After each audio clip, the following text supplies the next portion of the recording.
Okay guys, நீங்கள் பார்த்துட்டு இருக்கிறது டிசிடி. நான் ராகுல்.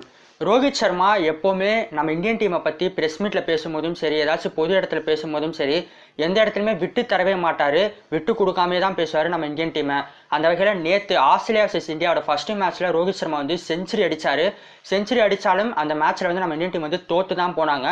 இதையடுத்து மேட்ச் முடிஞ்சதுக்கு அப்புறமேட்டு ரோஹித் சர்மா கிட்ட ப்ரெஸ் மீட்டில் வந்து நிறைய கேள்விகளை கேட்டாங்க. அப்போது வந்து ரோஹித் சர்மா வந்து எந்த விதத்திலும் நம்ம இந்தியன் அணியை வந்து விட்டு தந்தே பேசலை. அதுக்கு உதாரணத்துக்கு சொல்லணும்னா அம்பத்தி ராயுடோட பர்ஃபார்மன்ஸை பற்றி நீங்கள் என்ன நினைக்கிறீங்க, நம்பர் 4 அவர் ஃபிட்டா அப்படின்லாம் கேட்கும்போது நம்பர் 4 அம்பத்தி ராயுடு நல்ல ஒரு பர்ஃபார்மன்ஸை கொடுப்பாரு. டீம் மேனேஜ்மெண்ட் வந்து அவரை ரொம்பவே நம்புறாங்க. நாங்கள் வந்து எதிர்பார்க்குறோம் அடுத்த மேட்ச்சில் அம்பத்தி ராயுடு நல்ல ஒரு பர்ஃபார்மன்ஸ் தான் கொடுப்பாரு அப்படின்ற மாதிரி அவர் வந்து விட்டு கொடுக்காம தான் பேசினார். அதுக்கப்புறம் ஜடேஜாவை பற்றி பேசும்போதும் சரி, எம்எஸ் தோனியை பற்றி பேசும்போதும் சரி, ரொம்பவே வந்து சப்போர்ட் பண்ணி தான் பேசினார். என்னதான் வந்து ரோஹித் சர்மா வந்து இந்த ப்ரெஸ் மீட் ஃபுல்லாகவே வந்து பேசியிருந்தாலும் ரோஹித் சர்மா வந்து அவரோட வருத்தத்தையும் இந்த ப்ரெஸ் மீட்டில் வந்து பார்த்தீங்கன்னா பகிர்ந்துக்கிட்டாரு.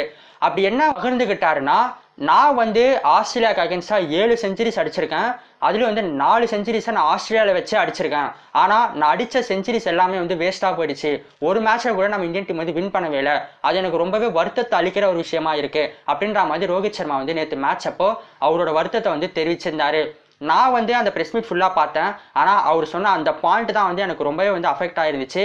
கண்டிப்பாக யாருக்காக இருந்தாலும் வருத்தம் இருக்க தான் செய்யும். ஏன்னா வந்து ஒரு டீமுக்காக அவங்க பெர்ஃபார்ம் பண்ணுறாங்கன்னா அந்த மேட்சை வின் பண்ணணும்னு நினைப்பாங்க. அப்படி இருக்கும்போது லாஸ் பண்ணும்போது கண்டிப்பாக எப்பேற்பட்ட பிளேயராக இருந்தாலும் வருத்தம் இருக்க தான் செய்யும்.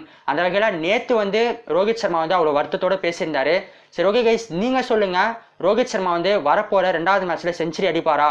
செஞ்சுரி அடித்து நம்ம இந்தியன் டீம் வந்து மேட்சை வின் பண்ணி கொடுப்பாரா? உங்களோட கருத்துக்களை மறக்காம கமெண்ட் பாக்ஸ்ல வந்து போஸ்ட் பண்ணுங்க. அது மட்டும் இல்லாமல் நீங்கள் அந்த ப்ரெஸ் மீட் வீடியோவை பார்த்தீங்களா அப்படின்றது மறக்காம கமெண்ட் பாக்ஸ்ல வந்து போஸ்ட் பண்ணுங்க.